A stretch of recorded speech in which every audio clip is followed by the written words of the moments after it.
Harvard నుంచి CM Revanth రెడ్డికి అరుదైన ఆహ్వానం అందింది. అమెరికాలోని హార్వర్డ్ కెనడీ స్కూల్ తొలిసారిగా నిర్వహిస్తున్న ఏఐ పాలసీ సింపోజియంలో ప్రసంగించాలని నిర్వాహకులు ముఖ్యమంత్రికి ఆహ్వాన లేఖను పంపించారు. ఈ ఏడాది మార్చి 27న హార్వర్డ్ స్కూల్ క్యాంపస్లోని ఈ కార్యక్రమం జరగనుంది. భారత్ నుంచి తెలంగాణ సీఎం ఒక్కరే ఈ సింపోజియం ఆహ్వానం అందుకున్నారు. ఈ సింపోజియంలో AI as infrastructure, computer power impact work force అనే ప్యానెల్లో ప్రసంగించాలని సీఎంను ఆహ్వానించారు. ఈ సెషన్లో డేటా సెంటర్లు, ఎనర్జీ సిస్టమ్స్, కంప్యూట్ కారిడార్స్ ప్రభావంపై ప్రధానంగా చర్చ జరగనుంది.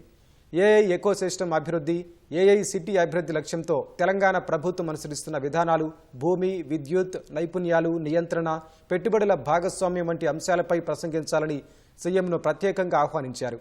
ఇటీవల అమెరికా పర్యటనలో నిర్వాహకులు సీఎంను ప్రత్యేకంగా కలిసి సింపోజియంపై చర్చించారు. ప్రభుత్వం, పరిశ్రమ, అకాడమియా రంగాల ప్రముఖులను ఒకే వేదికపైకి తీసుకొచ్చి ఏఐ పాలన, geo politics, knowledge economy, enabling infrastructure అంశాలపై చర్చించేందుకు ఈ సింపోజియం నిర్వహిస్తున్నట్లు వివరించారు.